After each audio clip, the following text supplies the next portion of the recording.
Ladies and gentlemen, this is the first fight of the evening in the lightweight division. Introducing first in the blue corner with 2 wins and 1 loss, fighting out of 10th Planet Riverside, Team Tompkins, Riverside, California. This is David the Phoenix Tompkins. His opponent stands in the red corner with 1 win and no losses, fighting out of Beastman, Las Vegas, Nevada. Here is Boostayre Nefarios. Your referee in charge of the action, Mark Smith. All right, gentlemen, you got your instructions earlier. I expect you to protect yourself at all times, obey my commands. If you like to, touch gloves, come out ready to fight. 3 2-minute rounds is our format. These boys stand at 5'11" for David Tompkins, 5'8" for Boostayre Nefarios. Both tip the scales at exactly 155 pounds. No, excuse me. Nefarios tipped the scale at 150. Tompkins at 155. Here we go. Round number 1. Whoa! Nefarios coming out swinging hard and fast. Tompkins, bit of a body lock. A nice aggression from Nefarios early. Yeah, nice hip toss there. Nefarios immediately into half mount, going to look to pass. Meanwhile, Tompkins looks like he's going to get back to his feet, but little effort there.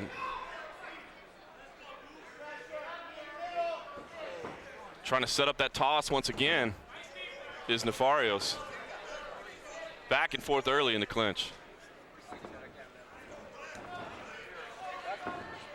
Excellent balance from Tompkins. And Tompkins reverses it there, gets a little toss of his own. Now he's in top position, looking to pass him out. Nefarios blocks it.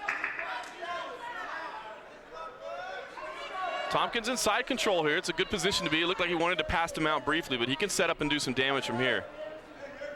Tompkins on top, wearing the blue. Nefarios on the bottom, wearing the black trunks.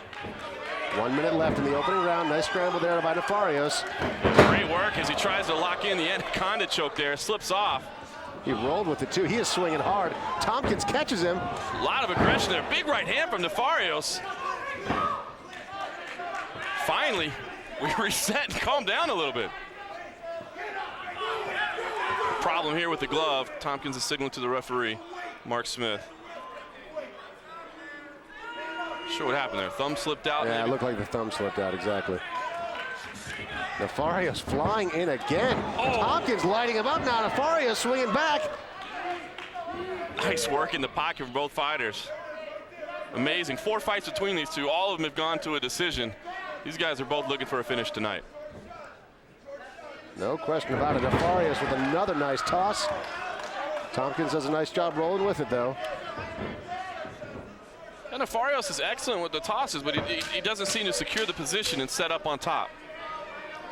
And that's cost him a little bit here early.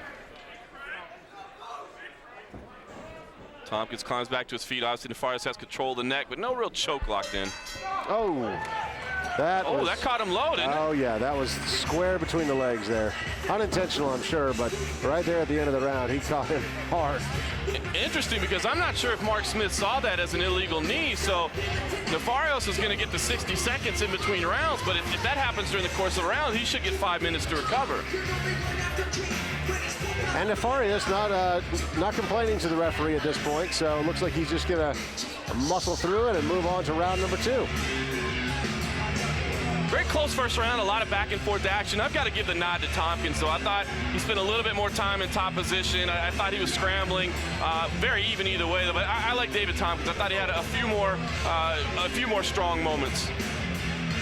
Yeah, I'm actually going to go the other direction with Nefarios because of the hip toss, and he was doing some more flashy punches. So when it comes to the judges' scorecards, we don't really know how they're going to score it. But based on those 2 things, getting the more significant takedowns, and going out there and throwing some flashy punches and kicks, I'll lean it his way. What about you, Chris?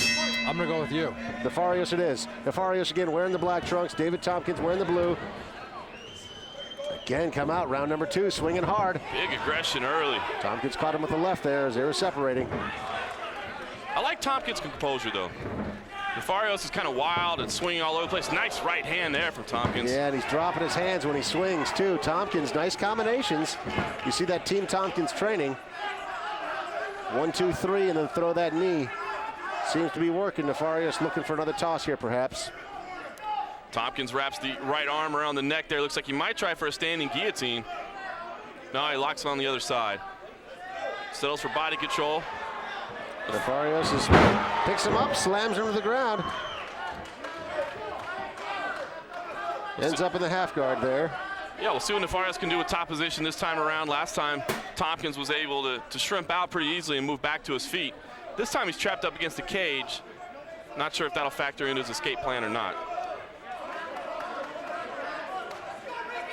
And as you can see, Tompkins has already rolled to his knees. He'll probably look to get back to his feet.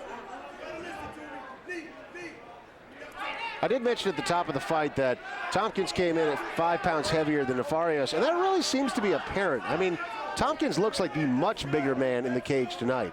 Yeah, absolutely. He's got 3 inches in height, a little bit more size there. Tompkins moves around to the back. He's got the hooks wrapped in around.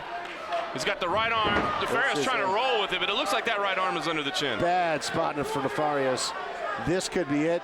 He's hanging in there. Can't tell if that arm is beneath the chin fully or not. Nefarios is still swinging, so it doesn't appear like he's being choked. No, he must be comfortable because he's not using his arms to peel away the arms of Tompkins. So Nefarios must be comfortable in there. Tompkins does let it go. Final 10 seconds. Oh, he's got it here. Lock it up again. Difficult to see where it is. Yeah, it's not locked up. Nefarios going to escape.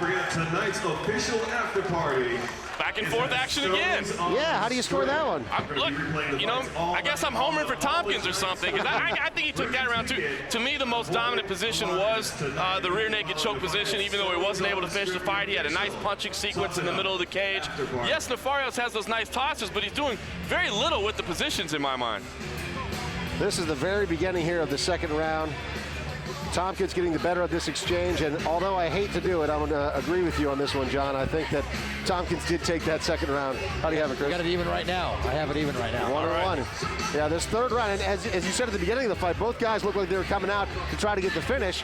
They both are still swinging for the fences, but it looks like this one is going into the third round. It's possible, with how tough these guys are, that neither one may be able to finish the opponent tonight. Yeah, absolutely. And I think if you're in either fighter's corner, you got to be telling them, hey, we don't know how this thing is scored. You need to get a finish here. I don't think you can rely on anything as close as this has been contested. All right, now if you're Nefarios' corner, what are you telling him to go out here and finish the fight? Because when they get into the striking exchanges, it seems like Tompkins is getting the better of it. Yeah, the striking exchanges have been difficult for Nefarios with the reach disadvantage. I think if he lands those tosses, which he's been able to do, he just needs to secure top position and work from there instead of allowing David Tompkins to scramble back. Oh, flying kick there just over the top. Solid kick there from Tompkins. Nefarios still kicking big. Tompkins resorting to kicking to the legs. Very effective, less flashy. Tompkins, nice little combination there. 1-2, both of them landed. Nefarios with these really flashy kicks. Beautiful kick, yeah. He's got some impressive Muay Thai. It's just difficult for him because of the reach disadvantage to get into striking range and avoid Tompkins' counters. Tompkins with a nice knee to the body, right to the sternum.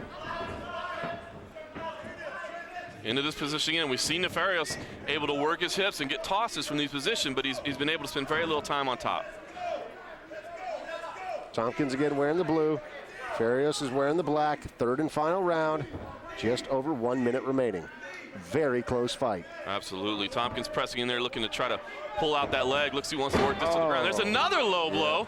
Another knee right to the groin. David Tompkins says it's not low, but Nefarios sure makes it look like it was. From my angle, it looked pretty low too. Before the referee even called it, I went, oh, ow. Now, this is the second one. Now, we saw at the end of round one, it looked like Nefarios was caught low with the knee as well, but Mark Smith did not say anything at that point. Had there been an official warning at that point, David Tompkins might be in danger of losing a point, but I don't know if that's going to be the case here.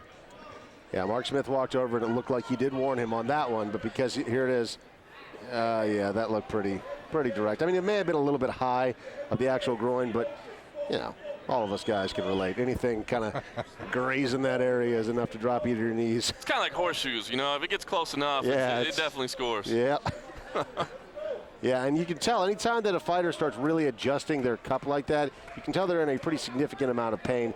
Again, Nefarios is going to have up to 5 minutes to recover. He's going to try to shake it off here. The crowd appreciating that, but I'm a big fan of if a fighter's actually hurt, they should take as much time as they need to fully recover. Otherwise, they're just giving themselves a disadvantage. Yeah, I agree. Go ahead and make sure you're fully recovered before you come back out there. Nefarios says he is, and Tompkins has had a little brief rest as well. Go back to work. I think Nefarios has got to push to finish this fight as he takes a front kick to the chest. 40 seconds remains. Very close fight. We're split here in the broadcast booth, but it's very likely that this third and final round will determine it all.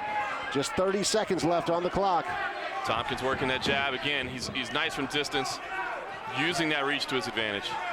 Nefarios, I think, needs to push. Final 20 seconds here. I really think Nefarios needs to be moving forward. Yeah, I agree. He's still swinging hard, throwing big kicks, but he's going to need to get busy. 15 seconds left. Yeah, Nefarios has some flashy technique, but he needs to look at sequences. He's going to try to get a takedown here late in the round, but again, great balance by Tompkins. Backs up to the cage, works to the back, and to me, I think David Tompkins did enough in that round. Whether you have it 2 rounds to 1, whether you have it 3 rounds to none, I think David Tompkins probably did enough to take a victory. And David Thompson thinks so too. He's got his arms up, or he did for a moment there. So his coach is congratulating him. Although not the most definitive win that I've ever seen, I will agree with you that this should probably go the way of Tompkins. Chris? Tompkins, indeed. Yeah, I think Tompkins, showed some things that were nice here. He worked his jab very effectively, worked very nice technique in his takedown defense. When he was on his back, he was able to get back to his feet very quickly. So I think there's some things, like you said, not the most definitive win of his career, but certainly one that you can probably take something from. For Nefarios, at just 18 years old, showed a lot of technique, shows a lot of flash. Certainly some of those kicks were fun to watch. Did get caught with what we thought was 2 low blows, so that certainly hindered his performance, I'm sure. But when he looks back on this fight, I think he's going to regret not pushing things in the 3rd round, moving forward and trying to steal that round in the eyes of the judges. And as you mentioned it, really, the size advantage seemed to be in favor of Tompkins. Just the Really reach did. of the size. I mean, you could see the two. He looked much bigger. Here we go with the official announcement in fight number 1 of the evening. Ladies and gentlemen, after 3 rounds of combat, we have a decision. Your winner, unanimous decision, the blue corner, David the Phoenix Tompkins. So there you have it. David Tompkins walking away with a big victory tonight. Moves his record to 3-1. That's 2 wins in a row for him. We're coming back to Tough-N-Uff for more fighting action in just a moment.